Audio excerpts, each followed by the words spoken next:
Tidak ada purgatori atau api penyucian dosa atau pemurnian akhir di neraka, yang memungkinkan adanya suatu perubahan situasi bagi jiwa-jiwa dari mereka yang telah meninggal dunia. Di dalam Yohanes pasal 11, Yesus benar-benar membangkitkan seseorang yang bernama Lazarus. Yesus membuktikan bahwa sekalipun ia telah membangkitkan orang mati,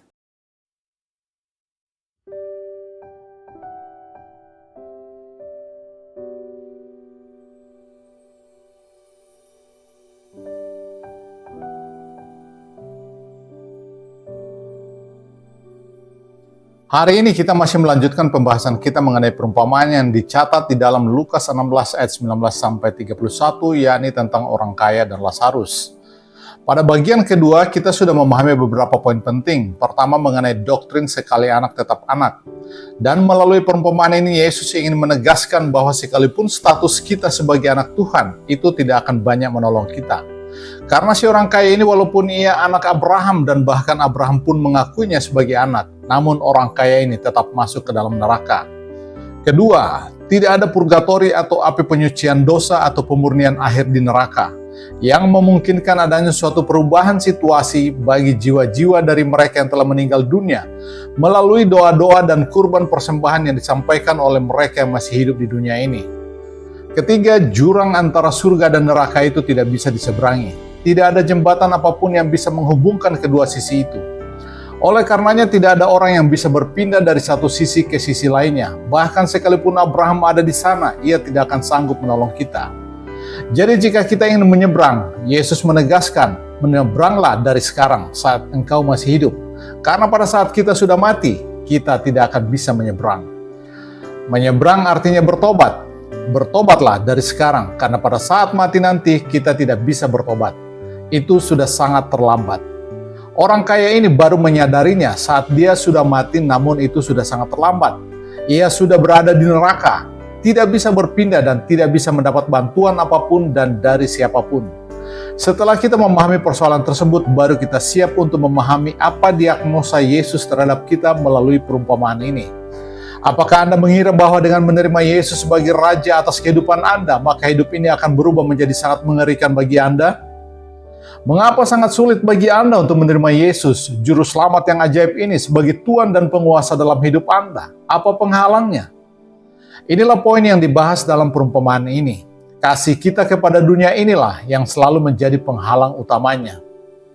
Itulah diagnosa yang diberikan oleh Yesus, sesederhana itu, atau mungkin sesukar itu, tergantung dari cara Anda melihatnya. Lalu mengapa saya sangat ingin mengasihi dunia? Saya mempertahankan dunia karena saya ingin memuaskan keinginan saya, dan saya merasa bahwa dunia lebih memberi kepuasan kepada saya. Kita secara ceroboh sering berpikir seperti itu, sama seperti si orang kaya yang bodoh ini, yang kemudian mendapati bahwa ini adalah suatu kesalahan fatal, namun sudah terlambat untuk menyadarinya. Jika Anda dapat melihat betapa fananya dunia ini dan betapa sia-sianya menggantungkan hati dan jiwa Anda pada kekayaan yang hanya akan menghasilkan kebinasaan, lalu pilihan apa lagi yang tersisa bagi kita selain berpaling kepada Yesus? Dan jika Anda memilih untuk berpaling kepada Yesus, masalah berikutnya yang muncul adalah Anda tidak akan bisa memiliki Yesus kalau Anda tidak menerima Dia sebagai Tuhan dan Penguasa dalam hidup Anda. Yesus tidak akan datang ke dalam hidup Anda sebagai pelayan. Apakah Anda bermaksud untuk menyewa raja segala raja sebagai pelayan Anda yang akan membawa Anda dalam tamasya ke surga? Tidak. Ia akan datang dan menjadi Tuhan dan Penguasa dalam hidup Anda, atau ia tidak akan datang sama sekali. Di dalam dunia ini, kita selalu mengagumi dan menghormati orang yang kaya. Tidakkah Anda mengagumi orang-orang yang berkendaraan mewah? Orang itu mungkin memiliki 3 atau 4 garasi. Semakin banyak garasinya, semakin tinggi status seseorang. Saya bingung mana yang lebih besar, rumahnya atau garasinya. Semakin kaya seseorang, semakin tinggi statusnya, semakin dunia mengakuinya. Kita rindu untuk bisa seperti itu, berpakaian jubah ungu, berpesta setiap hari, berkeliling dengan mobil mewah, jet pribadi, dan seterusnya. Saya tidak tahu apa padanan yang sebanding dengan jubah ungu untuk zaman sekarang ini. Mungkin mantel bulu binatang atau mink coat. Saya tidak berani melangkah di jalanan dengan mantel seharga itu. Entah apa yang akan terjadi pada saya jika saya keluyuran dengan baju semahal itu. Akan tetapi kita di dunia ini cenderung menggandrungi orang-orang kaya seperti si kaya di dalam perumpamaan ini. Namun Yesus berkata, jika pikiranmu seperti itu, maka engkau tidak layak bagi kerajaan Allah. Engkau masih belum mengerti arti kerajaan Allah. Cinta pada kekayaan telah menghalangi langkahmu dalam menerima pemerintahan Kristus di dalam hidup Anda.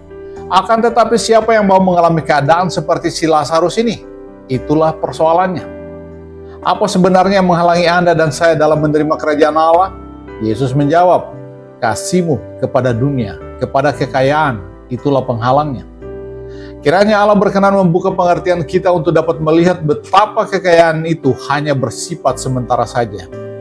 Dan supaya kita tidak bernasib sama dengan si orang kaya ini yang terlambat menyadari kekeliruannya. Sesudah menjadi penghuni tetap di tempat yang salah, ia baru tersadar. Hei, saya rugi besar, si Lazarus sekarang malah duduk di pangkuan Abraham. Berada di pangkuan seseorang di dalam masyarakat Yahudi berarti duduk berdampingan dengan orang tersebut. Pada zaman itu, jika ada pesta perjamuan, maka tamu kehormatan akan duduk paling dekat dengan tuan rumah. Dan posisi itu disebut dengan istilah duduk di pangkuan tuan rumah.